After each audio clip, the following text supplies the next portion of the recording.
دیکھیں جی، لا یکلف اللہ نفسا الا وسعها، اللہ تعالیٰ کسی جان پر اس سے بڑھ کر بوجھ نہیں ڈالتا مگر جتنی اس کی وسعت ہے۔ ظاہر ہے کہ جب اس طرح کی کیٹاسٹرافک کنڈیشن ہوگی تو پھر شریعت کے احکام میں بھی اللہ تعالیٰ کی طرف سے نرمی آ جائے۔ سنن نبی داؤد میں ایک حدیث ہے کہ ایک صحابی کی ناک کٹ گئی کسی جنگ کے اندر نا، تو نبی علیہ السلام نے انہیں حکم دیا کہ تم نہ چاندی کی ناک بنوا کر لگواؤ، ناک کے بغیر تو انسان کا حسن ہی کوئی نہیں ہے نا۔ تو انہوں نے چاندی کی ناک لگوائی تو اس میں بدبو پڑ گئی، ظاہر ہے کروین ریزسٹنٹ تو اس کے اندر نہیں ہے۔ تو پھر نبی علیہ السلام نے انہیں حکم دیا کہ تم سونے کی ناک، حالانکہ سونا بخاری مسلم میں کتنی حدیث ہے کہ مردوں کے اوپر حرام ہے، لیکن یہ کیٹاسٹرافک کنڈیشن تھی تو کہا کہ سونے کا ناک لگاؤ، کیونکہ سونا ایسی دھات ہے جس کو زنگ نہیں پڑتا، اس کو ہزاروں سال کے لیے آپ زمین میں دفنا دیں، اسی لیے دنیا میں اس کو جو ہے وہ سب سے قیمتی دھات کے طور پر اور کرنسی کے طور پہ مانا گیا ہے سونے کو۔ تو سونے کی دان لگائی۔ اب آپ کو یہ حدیثیں سنائیں گے کہ یہ سونا مرد کے لیے حرام ہے، تو انہوں نے تو ناک لگائی۔ سونے کا دانت بھی آپ لگوا سکتے ہیں جو افورڈ کر سکتا ہے، کیونکہ سونے کا دانت آپ لگوائیں گے تو نہ اس میں بدبو پڑے گی، نہ اس کو زنگ لگے گا، ٹھیک ہے جی، اور نہ وہ پرانا ہوگا، لگوا سکتے ہیں۔ لیکن اس طرح کی جو صورتحال ہوگی نا، پھر جو فکس ہوئی ہوئی ہوگی چیزیں، اس میں صرف ایک ایشو ہوتا ہے، جب اس طرح کا بندہ مر جائے تو پھر ان چیزوں کے ساتھ کیا کیا جائے۔ اہم ممکن ہے کسی نے سونے کا دان لگایا اور مر گیا، اس کو اس طرح دفنا دیا ہے، وہ قبر کھود کے نکال لے، یہ بھی چانس ہوتے ہیں۔ تو اگر تو آسانی سے وہ دانت اتر سکتا ہے تکلیف کے بغیر، کیونکہ ابو داؤد میں حدیث ہے جس نے مردے کی ہڈی توڑی گویا اس نے زندہ کی ہڈی توڑی، تو اگر بہت فکس ہے تو پھر سونے کا دانت نہ اتارا جائے، تو اتار لینا چاہیے اگر آسانی سے اتر سکتا ہے، تاکہ وہ کسی اور چور کو آپ ازمائش میں نہ ڈال دیں کہ وہ کہ جی میں ظاہر سونا تو اب دیکھیں نا 90+ جا چکا ہے، تو اتنی قیمت بڑھ چکی ہے۔ تو سونے کا دانت بھی لگوا سکتے ہیں، سونے کی ناک بھی لگوا سکتے ہیں۔ تو یہ ہمارے پاس وہ احادیث ہیں جو ہمیں یہ گائیڈ کرتی ہیں کہ جہاں پہ کیٹاسٹرافک کنڈیشن ہو تو پھر شریعت کی پابندیاں ویسی نہیں رہتی۔ اب آ جائے بالوں کی طرف۔ بال بھی انسان کو اللہ نے حسن دیا ہے، ظاہر ہے یہ تو جن کے بال نہیں ان سے پوچھے، جو بیچارے گنجے ہو چکے ہیں جوانی میں، بیچارے کیا کیا پاپڑ بیلتے ہیں، اور جن کو اللہ نے بال دیے ہوئے ہیں وہ اللہ سے مصیبت میں ڈلے ہوئے ہوتے ہیں، ہر وقت کنگھی کرتے رہتے ہیں۔ تو ہیئر ٹرانسپلانٹ اگر ہو جائے وہ تو سب سے بہتر ہے، اگرچہ وہ ایک مہنگا طریقہ ہے، لیکن اس میں یہ ہے کہ آپ کے اپنے بال ہی یہ گدی سے اور سائڈ سے اتار کے نا وہ یہاں پہ نا کاشت کیے جاتے ہیں، ٹرانسپلانٹ کیے جاتے ہیں، آپ کے اپنے بال۔ دوسرے بال تو آپ کو لگ ہی نہیں سکتے، اور ویسے بھی وہ حرام ہے، کیونکہ وہ دوسرے بال اگر آپ کو لگائیں گے تو آپ کے جسم میں اینٹی باڈیز پیدا ہو جائیں گے، وہ اس کو وائرس سمجھتے ہوئے ہی نا ریڈ کر سکیں گے۔ تو آپ اپنے بال ہی لگوائیں، اور کیونکہ یہ گدی اور یہ سائڈ وہ بال ہے جو بال گنجے بندے کے بھی ہوتے ہیں، یہ ایسی جگہ ہے، یہیں سے اٹھا کے نا وہ پھر کاشت کرنا شروع کرتے ہیں، پھر کام چل جاتا ہے جس کا چل سکتا ہے۔ یہ اللہ نے جگہ ایسی بنائی ہوئی ہے۔ تو وضو میں بھی سر کا مسا ہے نا، سر کے بالوں کا مسا نہیں ہے، ورنہ گنجے لوگ یوں کر کے مسا کر رہے ہوتے ہیں، یوں نہ کر رہے ہوتے ہیں۔ سر کا مسا ہے، چاہے آپ کی گھنج ہوئی بھی ہے یا بال ہے، دونوں کیسز میں سر کا مسا ہے۔ وگ والا معاملہ جو ہے نا وہ ذرا آسان ہے، کیونکہ اس میں خرچہ بھی کم ہے۔ صرف یہ ایک غسل والا ایشو آ جاتا ہے کہ وہ اڈہیسو کے ذریعے وہ چپکا دیتے ہیں۔ اچھا، اس میں بھی اس طرح کی وگ بھی آتی ہیں جو بغیر اڈہیسو کے بھی آپ، وہ نیچے ربڑ والا پورشن ہوتا ہے وہ ایئر ریموو ہو جاتی ہے، وہ چپک جاتی ہے، تو بہتر ہے آپ وہ والی وگ استعمال کر لیں۔ ہم صرف آپ کو لاہور کا راستہ نہیں دکھاتے، لاہور کا کرایہ بھی دینے ہیں، آپ یہ کر لیں۔ پھر بھی اگر آپ سمجھتے ہیں نہیں اس کا رزلٹ وہ نہیں ہے، اس میں یہ بھی خطرہ لگا رہتا ہے نا کہ کبھی کوئی ذاتی طور پہ وگ اتر ہی نہ جائے۔ آپ کے اس وقت بھی کئی لوگ ایسے ہیں جن کا لوگوں کو پتہ ہی نہیں ہے کہ ان کے بال وگ والے ہیں، الا یہ کہ کوئی خبر لیک ہو جائے، تو ظاہر ہے وہ لوگوں کے لیے تو یہ پرابلم ہے۔ لیکن یہ یاد رکھیے گا جن لوگوں کا رشتے والا معاملہ ہے نا وہ یہ کام نہیں کر سکتے، کہ وہ اگر ان کی گنج ہے تو جب ان کا رشتہ دیکھنے کے لیے آئے تو ایسے اتار کے لشکارے کے ساتھ ان کو ریسیو کریں، کیونکہ ظاہر ہے کہ اگر ان میں گنج والا ایک کمزوری اللہ نے رکھ دی ہے تو کئی اور خوبیاں رکھی ہوں گی، ٹھیک ہے۔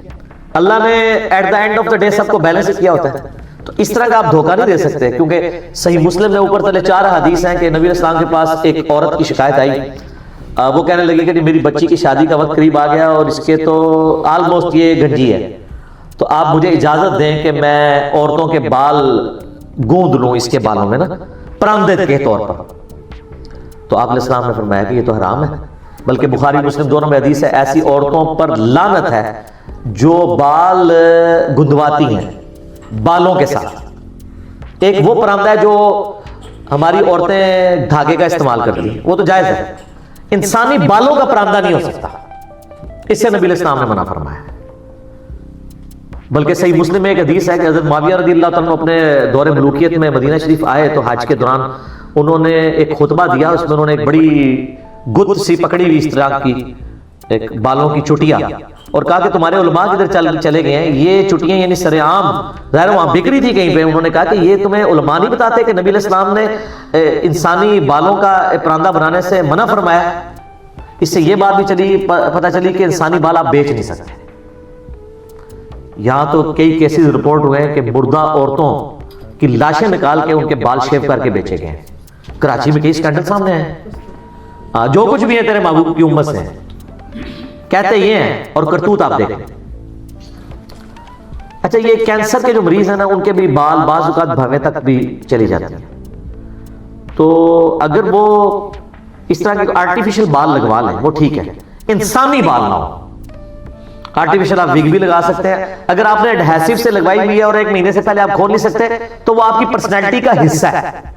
اب آپ جب غسل کریں گے نا تو آپ کو وہ اتار کے اس میں ضرر کا اندیشہ ہے، ورنہ تو یہ دانت اور ناک بھی کیا صحابہ کرام اتارتے تھے جس کا ٹوٹ گیا ہوا تھا. نہیں، وہ آپ اسی سرکمسٹانسز کے ساتھ ان معاملات کو لے کے چلیں گے.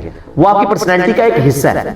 اور یہ آپ پریکٹیکلی کئی چیزیں کر رہے ہیں. مجھے بتائیں جب آپ سر اور داڑھی کے بالوں میں تیل لگاتے ہیں یا مہندی لگاتے ہیں جو کہ سنت ہے، دونوں چیزیں بخاری مسلم میں درجوں حدیث اس پہ گواہ ہیں. مشکات المصابیح کی دوسری جلد میں آپ بالوں والا چیپٹر نکال لیں، کنگھی کا بیان، کتاب اللباس چیپٹر میں ساری حدیث ہیں.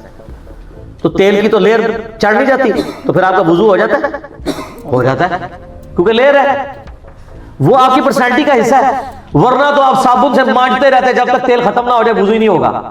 ایون آپ جو کریمیں لگاتے ہیں، میں تو ایسے کریم کو استعمال نہیں کرتا، میں تو یہ پیٹرولیم جیلی یوز کرتا ہوں. ایک نیچرل چیز ہے، اس کے کوئی سائیڈ افیکٹ نہیں ہے، جو نیچرل امپورٹڈ ہو نا، ادھر والی نہ ہو جو کہ تیل کے کنویں سے نکلتی ہے، جو کنواں سر ایڈون نے دریافت کیا تھا. اگر زندہ ہوتے تو میں حافظہ اللہ کہہ دیتا، مر گئے تو کافر مردے کے لیے دعا تو نہیں ہو سکتی، کسی بزرگ نے نہیں دریافت کیا. تو وہ افیکٹو چیز ہے. باقی کریموں کے سائیڈ افیکٹ بھی آپ دیکھ رہے ہیں اللہ ماشاءاللہ. اب اگر کسی نے کریم بھی لگائی ہوئی ہے تو ظاہر ہے کہ اب وہ بڑا تردد ہے کہ اس کو ریموو کرے. البتہ اس سے کسی عورت نے پلی نہیں لینی کہ وہ نیل پالش لگا لے، اس کو اتارنے میں کوئی تردد نہیں ہے. نہ یہ بیسک نیڈ ہے آپ کی.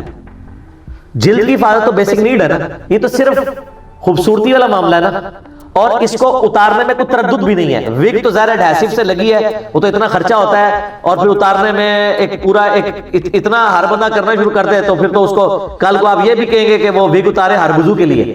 لیکن یہ تو آپ ہیئر ریموونگ جو یہ نیل پالش ریموونگ آپ کے پاس ریموورز ہیں وہ تو سیکنڈ میں ریموو کر دیتے ہیں. وہ پلی نہیں لے سکتے، سرخی والے پلی نہیں لے سکتے. میں ان چیزوں کی بات کر رہا ہوں جو چیزیں بیسکس کے اندر آتی ہیں، اضافی نہیں.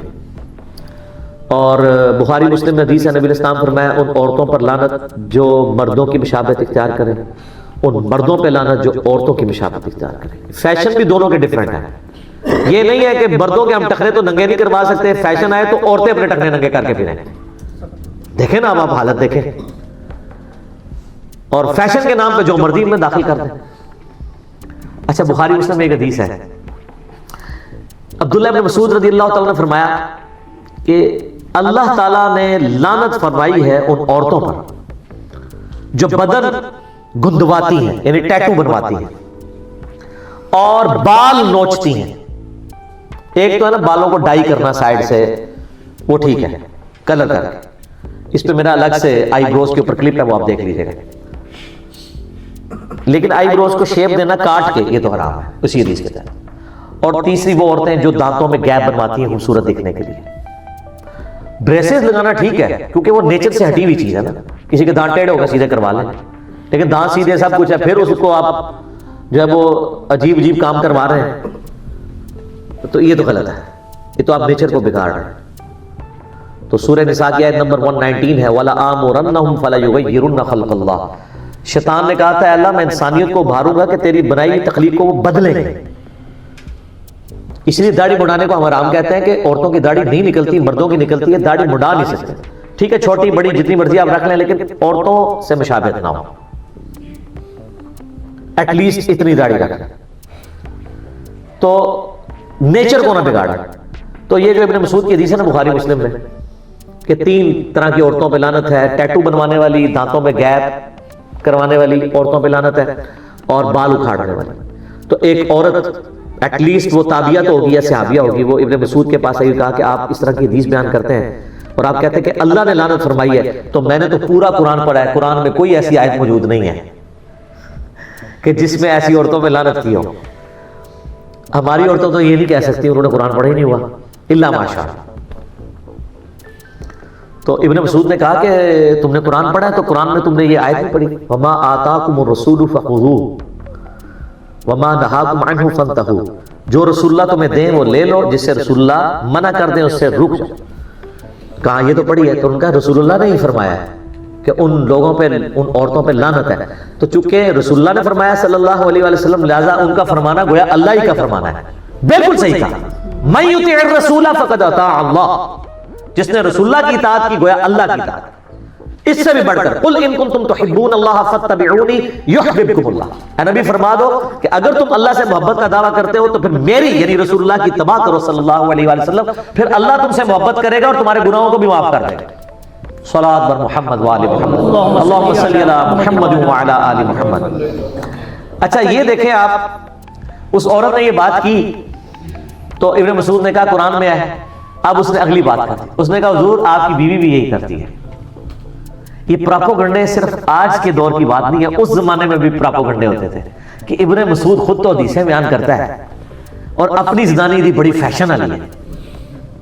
تو یہ ہر بندے کا رائٹ ہے جو پبلک فگر ہو، جو لوگوں کو دعوت و تبلیغ کا کام کرتا ہو، جو لوگوں کو دین سکھاتا ہو، اگر اس کے اوپر ایلیگیشن لگے تو اس کا یہ کام ہے وہ اپنی ایلیگیشن اپنے سے دور کرے، ادروائز دین کا نقصان ہو جاتا ہے.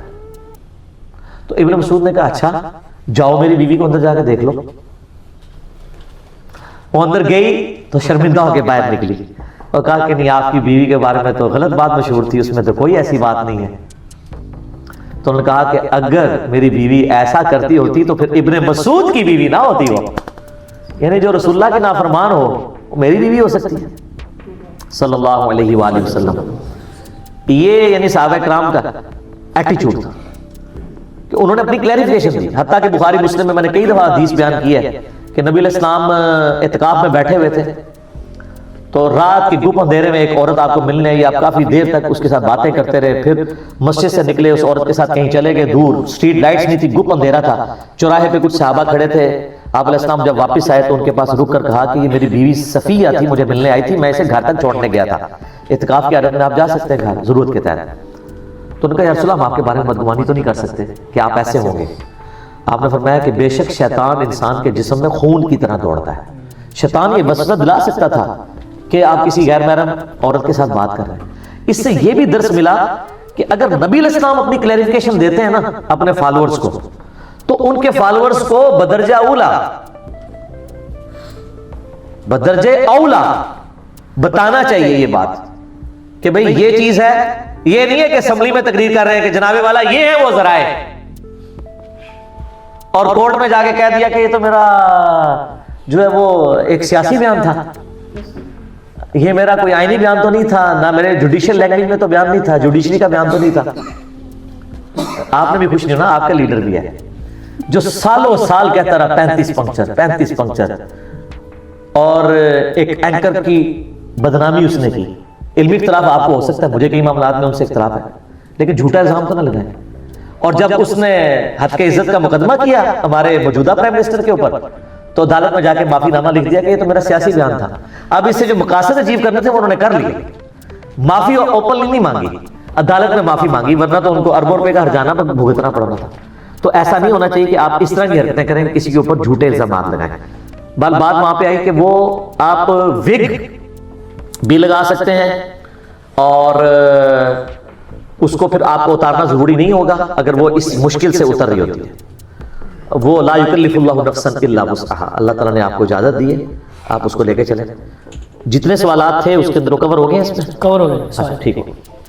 جزاکم اللہ خیر.